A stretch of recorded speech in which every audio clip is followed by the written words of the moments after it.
क्या होगा जब पिता को अपने बेटे पर शक होने लगे? क्या होगा जब नियर पहली बार लाइट से फेस टू फेस मिले? आज की कहानी में सोइचिरो का दिल टूटेगा क्योंकि उन्हें फाइनली डाउट होगा कि शायद उनका बेटा ही कीरा है।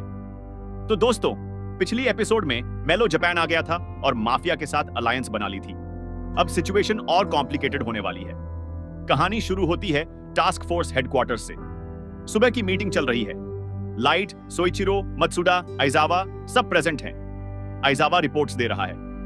वो कहता है, हमें इंटेलिजेंस मिली है। जापानीज माफिया में अनयूजुअल एक्टिविटीज हो रही हैं।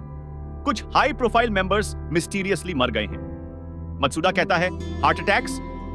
आइजावा नोट्स करता है, हाँ, और पैटर्न बिल्कुल कीरा जैसा है। लाइट केयरफुली ऑब्जर्विंग कर रहा है। वो जानता है कि यह मेलो का काम है। मेलो माफिया को अपने कंट्रोल में ला रहा है। सोइचिरो वरीड हैं। वो कहते हैं, यह बहुत डेंजरस है।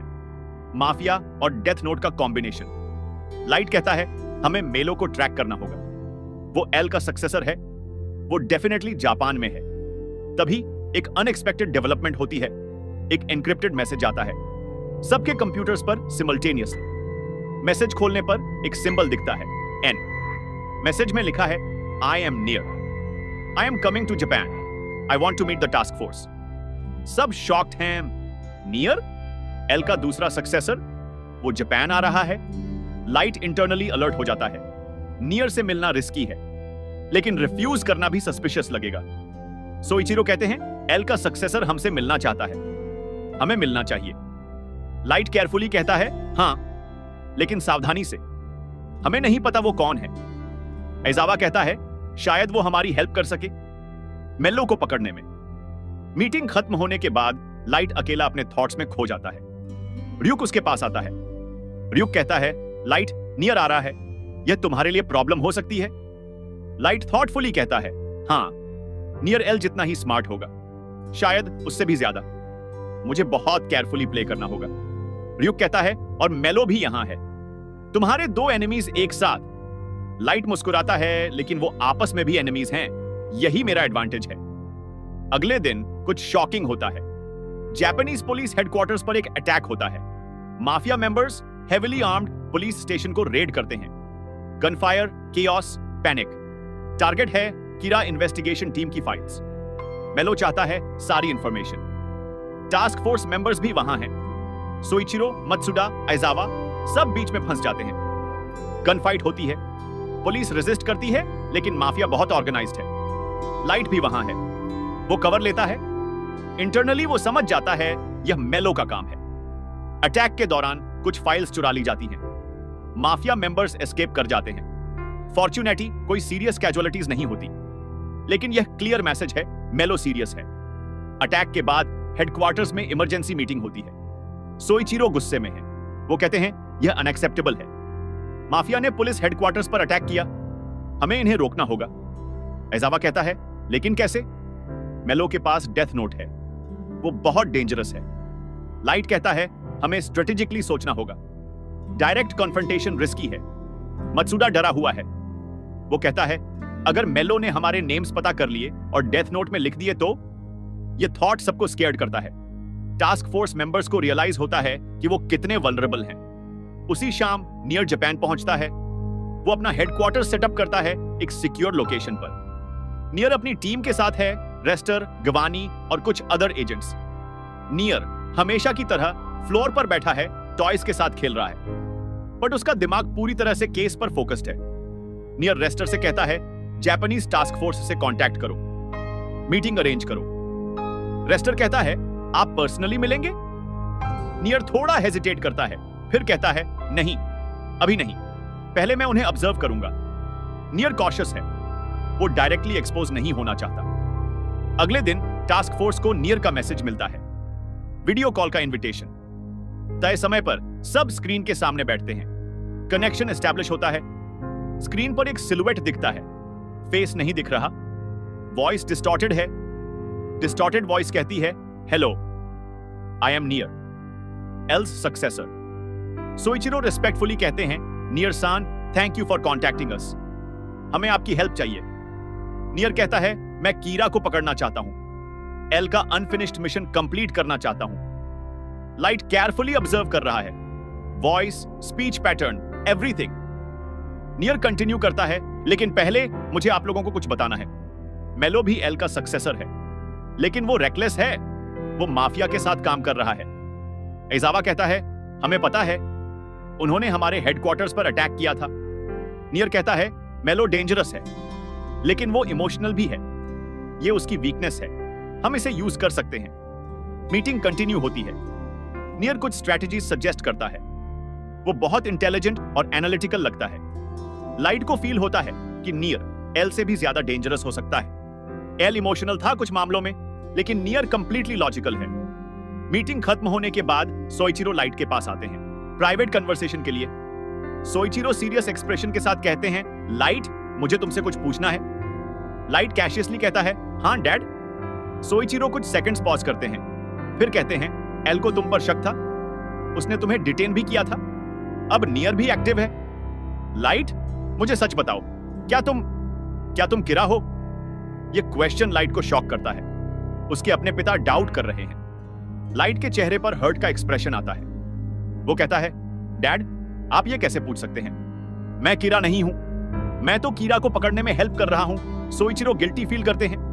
वो कहते हैं, मुझे माफ करो लाइट, लेकिन मुझे पूछना था। इतनी सारी चीजें, इतने कोइंसिडेंस। लाइट फर्मली कहता है, मैं समझता हूं डैड, लेकिन मैं आपको विश्वास दिलाता हूं, मैं कीरा नहीं हूं, मैं आपका बेटा हूं और मैं जस्टिस में बिलीव करता हूं, लेकिन कीरा के तरीके से नहीं। सोइचिरो को थोड़ी रिलीफ मिलती है। वो अपने बेटे पर ट्रस्ट करना चाहते हैं, लेकिन डीप डाउन डाउट रह जाता है। एपिसोड के मिडिल पार्ट में मेलो एक बोल्ड मूव करता है। वो नियर को डायरेक्टली चैलेंज करता है। मेलो एक मैसेज भेजता है पब्लिक ब्रॉडकास्ट के थ्रू टीवी चैनल्स पर। मेलो का डिस्टॉर्टेड फेस और वॉइस स्क्रीन पर आते हैं। वो कहता है, नियर, मैं जानता हूं तुम जापान आ गए हो, मैं तुम्हें चैलेंज करता हूं, देखते हैं कौन पहले कीरा को पकड़ता है। यह मैसेज पूरी दुनिया देखती है, टास्क फोर्स भी, नियर भी। नियर अपने हेडक्वार्टर्स में मैसेज देखता है। उसके फेस पर कोई इमोशन नहीं है। वो क्वाइटली कहता है, मेलो अभी भी चाइल्डिश है, कंपटीशन उसके लिए ज्यादा इंपॉर्टेंट है मिशन से। रेस्टर कहता है, तो हम क्या करेंगे? नियर कामली कहता है, हम अपना काम करेंगे, मेलो को उसके इमोशंस डिस्ट्रॉय करेंगे। उधर लाइट इस डेवलपमेंट को देखता है। वो समझ जाता है कि नियर और मेलो की राइवलरी इंटेंसिफाई हो रही है। लाइट ryuk से कहता है, परफेक्ट, जितना वो आपस में लड़ेंगे उतना मुझे एडवांटेज मिलेगा। ryuk कहता है, लेकिन लाइट, अगर वो दोनों साथ आ गए तो? लाइट कॉन्फिडेंटली कहता है, वो कभी साथ नहीं आएंगे, ईगो अलाउ नहीं करेगी। अगले कुछ दिनों में सिचुएशन एस्केलेट होती है। मेलो एग्रेसिव मूव्स करता रहता है, माफिया के थ्रू प्रेशर बनाता है। नियर सिस्टमैटिकली डेटा कलेक्ट करता रहता है, हर मूव को एनालाइज करता है। लाइट बीच में केयरफुली नेविगेट करता है, इनोसेंट दिखना, हेल्पफुल दिखना, लेकिन इंटरनली अपना गेम खेलना। एक दिन सोइचिरो लाइट के रूम में आते हैं। लाइट लैपटॉप पर काम कर रहा है। सोइचिरो कहते हैं, लाइट, क्या मैं तुमसे कुछ पूछ सकता हूं? लाइट कहता है, हाँ डैड। सोइचिरो हेजिटेंटली कहते हैं, जब एल ने तुम्हें डिटेन किया था, तुम्हें कुछ याद है उस टाइम के बारे में? लाइट केयरफुली कहता है, मुझे सब याद है, वो बहुत डिफिकल्ट टाइम था, लेकिन मैं समझता हूं एल क्यों ऐसा करना पड़ा, वो अपना काम कर रहा था। सोइचिरो थॉट्सफुली कहते हैं, और तुम्हें कभी लगा कि तुम किरा हो सकते हो? लाइट सीरियसली कहता है, नहीं डैड, मुझे हमेशा पता था कि मैं इनोसेंट हूं, लेकिन मैं एल की पोजीशन भी समझता था। सोइचिरो अपने बेटे को देखते हैं, वो ट्रस्ट करना चाहते हैं, लेकिन डाउट पूरी तरह जाता नहीं। एपिसोड के अंत की तरफ एक इंपॉर्टेंट डेवलपमेंट होती है। नियर एक ब्रेक थ्रू करता है। नियर अपनी टीम से कहता है, मुझे एक पैटर्न मिला है किरा की किलिंग्स में, ये बहुत सब्टिल है, लेकिन ये है। रेस्टर पूछता है, क्या पैटर्न? नियर एक्सप्लेन करता है, किरा के किलिंग टाइम्स और जापानीज टास्क फोर्स की एक्टिविटीज के बीच करेलेशन है। जब टास्क फोर्स बिजी होती है, किलिंग्स कम होती है, जैब वो फ्री होती है, किलिंग्स बढ़ जाती है। रेस्टर शॉक्ड है, इसका मतलब? नियर कहता है, इसका मतलब है कि कीरा टास्क फोर्स में ही है, या फिर टास्क फोर्स के बहुत करीब है। यह रेवलेशन बहुत बड़ा है। नियर ने एक क्रूशियल कनेक्शन फाइंड किया है। नियर कंटिन्यू करता है, और सबसे सस्पिशियस पर्सन है लाइट यागामी। एल भी उस पर सबसे ज्यादा डाउट करता था, और अब मैं भी। नियर डिसाइड करता है कि वो लाइट पर स्पेसिफिकली फोकस करेगा। लास्ट सीन में तीनों की प्लेयर्स दिखाए जाते हैं। लाइट अपने रूम में कॉन्फिडेंट एक्सप्रेशन के साथ। वो सोचता है कि सब अंडर कंट्रोल है। मेलो अपने हाइडआउट में एग्रेसिवली प्लानिंग कर रहा है, चॉकलेट खाते हुए, नियर अपने हेडक्वार्टर्स में टॉयज अरेंज करते हुए, लेकिन उसकी आईज लाइट की फोटो पर फिक्स्ड है। नियर क्वाइटली कहता है, लाइट यागमी, तुम कीरा हो, मुझे पता है, अब बस प्रूफ चाहिए। Screen slowly fade to black होती है। एपिसोड यहीं खत्म होता है। तो दोस्तों, ये थी डेथ नोट एपिसोड 29 की पूरी कहानी। बहुत सारी इंपॉर्टेंट डेवलपमेंट्स हुई इस एपिसोड में। सबसे इमोशनल मोमेंट था जब सोइचिरो ने अपने बेटे से पूछा कि क्या वो कीरा है। एक पिता के लिए यह बहुत मुश्किल है अपने बेटे पर शक करना, लेकिन सोइचिरो एक ऑनेस्ट पुलिस ऑफिसर भी हैं। उन्हें ट्रुथ जानना है। मेलो ने पुलिस हेडक्वार्टर्स पर अटैक किया, दिखाते हुए कि वो कितना एग्रेसिव और डेंजरस है। नियर जापान आ गया और टास्क फोर्स से कांटेक्ट किया। वो बहुत केयरफुल और एनालिटिकल है। सबसे इंपॉर्टेंट बात, नियर ने एक क्रूशियल पैटर्न डिस्कवर किया। उसे पता चल गया कि कीरा टास्क फोर्स के बहुत करीब है और लाइट सबसे सस्पिशियस है। मेलो और नियर की राइवलरी कंटिन्यू हो रही है। दोनों एक दूसरे से ज्यादा कंसर्न है कीरा से। लाइट को लगता है कि सब उसके फेवर में है, लेकिन नियर धीरे धीरे उसके करीब आ रहा है। अगले एपिसोड्स में होगा और भी इंटेंस कन्फ्रंटेशन। नियर का इन्वेस्टिगेशन गहरा होगा।